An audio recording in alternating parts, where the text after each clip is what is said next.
যাই হোক, আজকে আমি এখানে পটাশিয়াম ডাইক্রোমেটের একটা সলিউশন করে নিয়েছি। এখানে একটা গাঢ় সলিউশন রয়েছে, তার থেকে এখানে লঘু করে নিয়েছি। সেটা আমি কিছুটা এখানে কনিক্যাল ফ্লাস্কের মধ্যে নিয়ে নিলাম। আমি একটু আরও জল যোগ করে দিচ্ছি, এটাকে আরও একটু ডাইলিউট বা লঘু করে দেওয়ার জন্য। তো সবাই দেখতে পাচ্ছ কি কালারেশন তৈরি হচ্ছে। এবার এটার মধ্যে আমরা মিডিয়ামটাকে অ্যাসিড করবার জন্য কিছুটা অ্যাসিড অ্যাড করে দিচ্ছি। ডাইলিউট HCl বা H2SO4 কিছু একটা অ্যাড করতে পারো। আমি এখানে ডাইলিউট HCl অ্যাড করেছি, তোমরা H2SO4 অ্যাড করতে পারো। যাক, মিডিয়ামটা অ্যাসিডিক করবার পর এর মধ্যে আমরা যোগ করে দেবো যে কোনো একটা সালফাইড সল্ট। দেখো আমি এখানে সোডিয়াম সালফাইড নিয়েছি, সেটা অ্যাড করে দিচ্ছি। এবার আস্তে আস্তে আমরা এটাকে নাড়াচ্ছি। যাই হোক, সোডিয়াম সালফাইড যখন আমরা নিচ্ছি, সোডিয়াম সালফাইড এখানে কি রিয়াকশান করছে সবাই নিশ্চয়ই বুঝতে পারছো।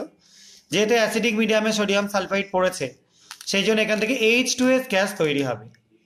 এবং অ্যাসিডিক মিডিয়ামের মধ্যে যখন আমরা এই H2S গ্যাসকে পাস করাবো, তখন সেই H2S গ্যাসটা পটাশিয়াম ডাইক্রোমেটের দ্রবণের সাথে বিক্রিয়া করবে। আমরা একটা গ্লাস টিউব দিয়ে এটাকে আস্তে আস্তে নাড়িয়ে দেওয়ার চেষ্টা করছি, যাতে তাড়াতাড়ি বিক্রিয়াটা সম্পূর্ণ হয়। দেখো সলিউশনের কালারটা দেখতে পাচ্ছ, আস্তে আস্তে চেঞ্জ করে যাচ্ছে এবং আস্তে আস্তে একটু গ্রিনিশ হয়ে যাচ্ছে, সবুজাভ হয়ে যাচ্ছে এবং তার সঙ্গে টার্বিড হয়ে যাচ্ছে, দেখো ঘোলাটে হয়ে যাচ্ছে। তাহলে এই যে বিক্রিয়াটা ঘটলো এখানে, এটা কি ঘটলো এবং কেন ঘটলো এটা নিয়ে এবার আমি এক্সপ্লেন করে দেবো।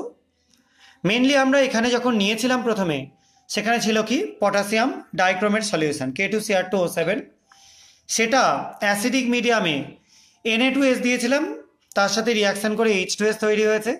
সেই H2S এখানে পটাশিয়াম ডাইক্রোমেটের সাথে বিক্রিয়া করে K2SO4 Cr2SO4 হোল থ্রাইস বা ক্রোমিক সালফেট এই জিনিসটা তৈরি করছে। তার জন্য এই সলিউশনের কালারটা দেখো আস্তে আস্তে গ্রিনিশ হয়ে যাচ্ছে, সবুজাভ হয়ে যাচ্ছে, তোমরা সবাই দেখে বুঝতে পারছো।